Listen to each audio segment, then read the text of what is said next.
नमस्कार दोस्तों, स्वागत है आपका आज की इस वीडियो में। वैश्विक महामारी कोरोना वायरस का कहर अभी खत्म नहीं हुआ कि देश में फैल रही एक और बीमारी ने लोगों की चिंता बढ़ा दी है।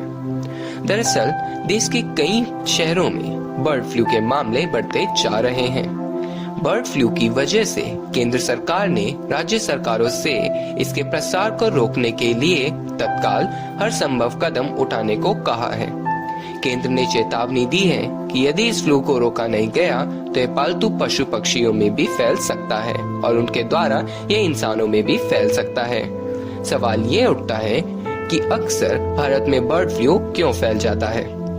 बर्ड फ्लू यानी कि एवियन इन्फ्लुएंजा भारत समेत पूरी दुनिया में कई दशकों से फैलता आ रहा है। भारत में इसका पहला हमला 2006 में हुआ। उस समय से लेकर अब तक भारत में बर्ड फ्लू के 4 बड़े हमले हो चुके हैं। एक साल 2006 में हुआ, दूसरा साल 2012 में हुआ और तीसरा साल 2015 में हुआ और चौथा अब 2021 में। भारत में बर्ड फ्लू हमेशा साल के अंतिम महीनों यानी ठंडी के मौसम में फैलता आया है। इसके संक्रमण के अधिकांश मामले सितंबर या अक्टूबर से फरवरी या मार्च के बीच में सामने आते हैं। आपको बता दें कि भारत में बर्ड फ्लू का संक्रमण फैलने के 2 मुख्य कारण हैं। पहला प्रवासी पक्षियों द्वारा और दूसरा संक्रामक वस्तुओं के माध्यम से।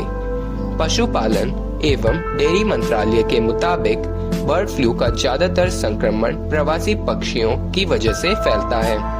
इसके बाद संक्रामक वस्तुओं से, जैसे कोई व्यक्ति, कपड़ा, सामान, खाने पीने की वस्तुएं संक्रमित इलाके से देश के अंदर आई हो। हालांकि भारत सरकार ने साल 2005 में ही बर्ड फ्लू के प्रसार को रोकने के लिए एक एक्शन प्लान बनाया था और वही एक्शन प्लान आज भी फॉलो होता आ रहा है। बर्ड फ्लू से संक्रमित पहला इंसान 1997 में मिला था, जबकि इंसानों से इंसानों को बर्ड फ्लू होने का पहला मामला साल 2003 में आया था। उससे पहले इंसानों के एक दूसरे के संपर्क में आने से वायरस के संक्रमण के कोई सबूत नहीं मिले थे। सिर्फ पक्षियों के साथ सीधे संपर्क में आने से इंसानों को बर्ड फ्लू का खतरा हुआ था। बर्ड फ्लू वायरस पक्षियों और मुर्गियों के लिए जानलेवा तो है ही, साथ ही ये इंसानों के लिए भी जानलेवा माना जाता है।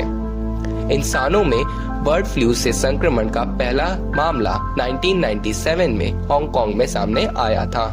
एक रिपोर्ट के मुताबिक तब से लेकर अब तक इससे संक्रमित होने वाले करीब 60% लोगों की मौत हो चुकी है। इसीलिए कोरोना की ही तरह इस वायरस से भी लोगों को बच के रहने की जरूरत है। धन्यवाद।